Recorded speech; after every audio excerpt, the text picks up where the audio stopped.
Welcome everyone. Today I will go over my thoughts on the weapons from the testfire. We will not be including the sets we have known about, but we have not played, so the ones that have been data mined. I may list them, but I won't try and go into explanation since we have not played them yet. Keep in mind that the weapons within the tier list are loosely ranked, so it's more so just tier by tier basis. And with that out of the way, I hope you enjoyed the video. So in the tier list, I added a niche category to show weapons that have great potential in certain cases, but aren't exactly bad.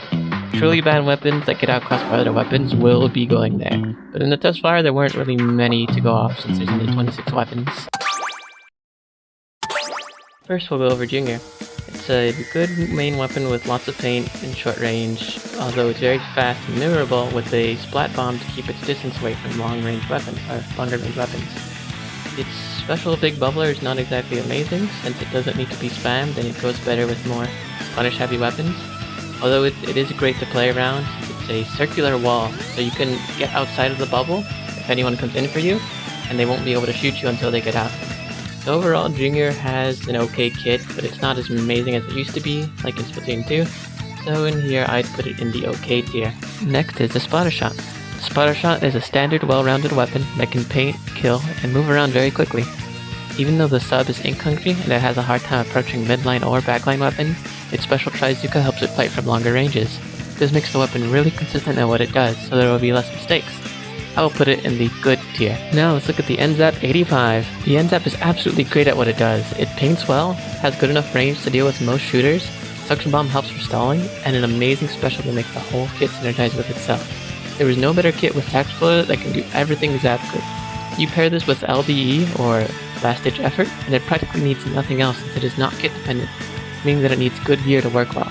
For example, like main power-up for Dually Sculptures in Splatoon 2. This is an automatic best tier with almost no chance of it falling off unless Cooler is nerfed. The NZAP keeps its status by continuing being in the best tier. This weapon needs no introduction, but let's go over the 52 gal. It is more kill oriented by the fact that it takes 2 shots to splat someone. Not only that, it has the fastest kill time right behind the carbon roller, meaning most non-shooters won't even get a chance to hurt it without being shot by at least 2 stray bullets.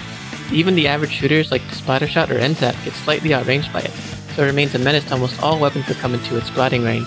It comes with Splash Wall for extra survivability, and when it needs to move people out of the way, it uses the Killer Whale 5.1 to make its own space.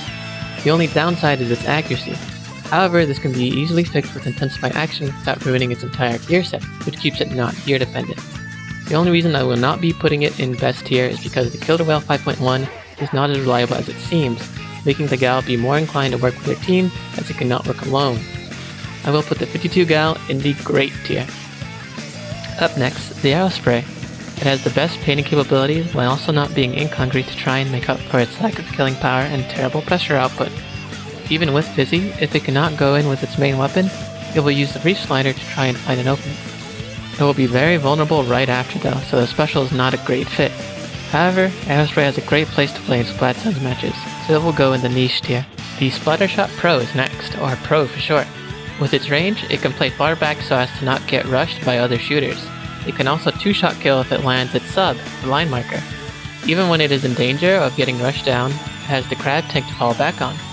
The perfect part about it is that they play around a similar range, so as a pro, you do not have to move far from your usual position to activate the crab.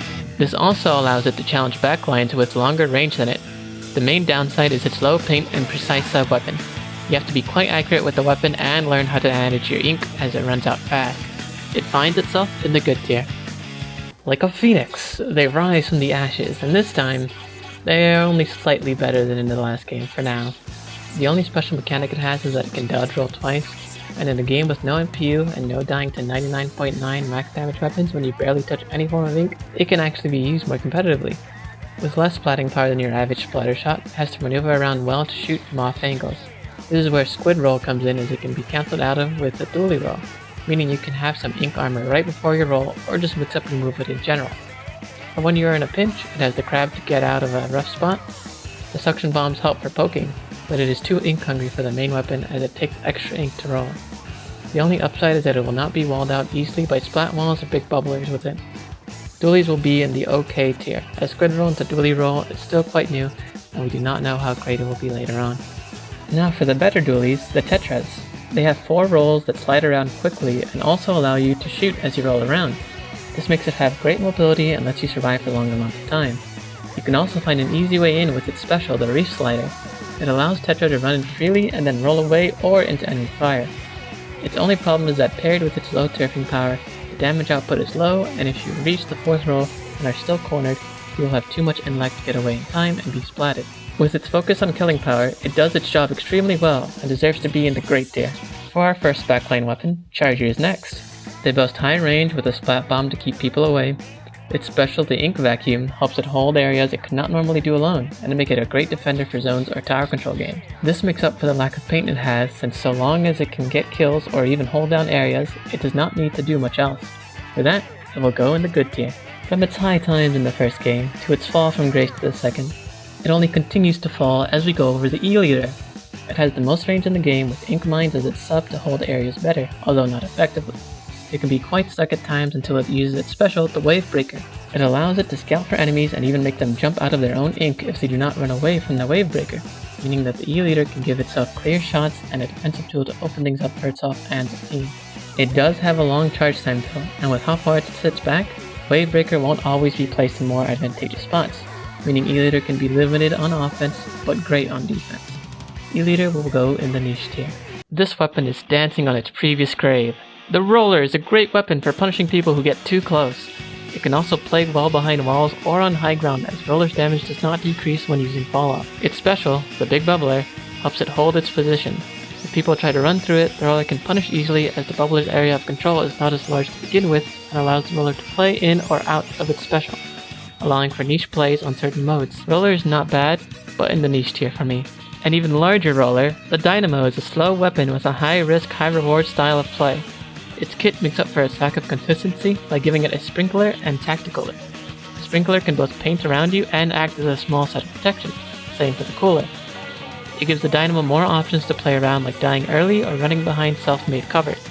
Even though its kit tries to make up for its lack of speed, it can still be outclassed by fast-paced shooters if caught off guard, or specials that were poorly timed in the middle of its flick animation. Dynamo is okay for one. More for a skilled artist, the brush is super fast when rolling and has a decent kill time if you shoot fast enough. It comes with this Splat Bomb for its sub, allowing it to trap others or keep them away. Its special is Whale 5.1, which is great for a fast-paced weapon that can roll around as the special goes off. Paired with other specials, the Ink Brush can go from strolling around the field to in your face with the Whale and other specials to help it. I believe Brush would be great. For the more direct approach, the Octobrush is a slightly more splat-heavy weapon with more range and damage. Its roll speed is slower than normal Brush, but it still works well enough for it to get away in most situations. It uses a Zipcaster to find odd angles to attack from, giving it more ways than just one to get into enemy territory. It will be outranged by almost any standard shooter, but with the right map or mode combination, it can be in the niche tier. Time for buckets of fun. The Slosher is a midline weapon that specializes in being able to hit over walls. The Splat Bomb makes for a good combo if you hit a 30 indirect, which makes people one slosh away from death. The Tri-Strike will let it open up areas for his teammates. This deals with its lack of paint. It is also ink hungry with its entire kit while having a slow strafe speed, making it easy to pin down when low on ink. Yet, it is able to cover for most of its weaknesses with its entire kit, so I will put it in the great tier. Would 3 buckets be better than 1? Well, the Tri-Slosher answers that question with a resounding no, in this case only. Even though it does 2-shot and has great range from its farthest slosh, the kit does not synergize well, as Toxic Mist is mainly a defensive tool, while Inkjet makes most weapons play back, while the Tri-Slosher wants to play more forward. It has no sub-weapon that can poke from afar, as Mist does no damage, while Inkjet is contradictory to the kit. The main weapon is so good though that I believe it will still be in the niche tier. For a more explosive option, the Blaster is a 1-to-2-shot weapon that can hit behind walls with its blast radius. Autobomb lets it scout for enemies nearby, while Big Bubbler can give away to hold areas and play around a wall, which blasters are really good at. This does not make up for its slow fire rate and bad jump accuracy, but since we can fix the latter with Intensify Action, it is okay at the very best. Next up is the Luna Blaster. Its low range is deceiving, as its blast radius actually reaches farther than it looks. Its Splat Bomb is great for moving people out of places it wants to go to, or to just space itself when it needs to run. If it cannot find a way in because of its low paint and short range, it will use the Zipcaster to find a better spot to drop on unsuspecting squids. The kit itself has good synergy. The problem is that it is still not a good weapon or a great special, giving it a niche tier. Ready for some heavy action? The Heavy Splatling is a charge-type weapon that has good mobility with enough run speed. The Sprinkler gives it extra paint to work around it, so it does not always need to charge. The Wave Breaker lets it get in more aggressive positions. It is a mobile backline weapon which I feel will be important in a game where tactical will be so vital. The only thing holding it back is its charge time. That is a given for any Splatling. Being able to set up Wave Breaker in good spots without worrying of dying as much, because the main weapon is powerful and fast, makes it go in the good tier. If that wasn't heavy enough for you, the Hydra Splatling is a heavier but stronger version. It takes forever to charge to full, but when you do, it becomes a 3-hit splat, dealing 40 damage per bullet. If given the chance to set up, it can mow down entire teams if not for its terrible speed and no quick movement option since it has an auto bomb. It tries to save itself with the Booyah Bomb if it cannot run away, helping it survive in tough spots. Unfortunately, even with a better sub, Hydra could not have gotten anything much better and belongs in the OK tier. We finally arrived at my favorite new weapon, the Sultana Viper. This kit is all about moving around while getting some damage from afar with its charge slashes and torpedo bomb. It tries to do too many things at once when it has the hammer though. Its special helps it shred through HP heavy objects, but it is so god awful. It would have been better off with a special that can help it live longer like the crab. If not for its special, Sultana will be much higher than the OK tier here. The best saved for last, more than worth in this case. The Tri-Stringer is a new class that throws 3 arrows with mini explosives attached to them for extra chip damage. It has the chance to one-shot, but unless you have insane aim or you play perfect behind cover, its charge time and widespread with arrows makes it a backline heavy weapon with worse paint than a charger and less movement than a Splatling. It also has less kill power than both of them. Unless it gets buffed, the Tri-Stringer will stay a disappointment to me in the niche tier, as it can still one-hit people hiding behind walls if precise enough. This is my first and last tier list until Splatoon 3 comes out. Let me know what you guys think in the comments below. Tell me how you would do your own tier list. Thank you guys for watching. So, end credits. I just wanted to say thank you guys for watching if you've come this far. I really appreciate it. This is my first time editing, so I really had a hard time trying to figure out how to do this efficiently. This took me pretty much all of Thursday. But luckily I finished this right before Splatoon 3, so I can upload it and then just go straight to playing. I'm sorry I should have done this sooner, but better late than never, I guess. So hopefully you guys enjoyed, and I'll see you guys for Splatoon 3.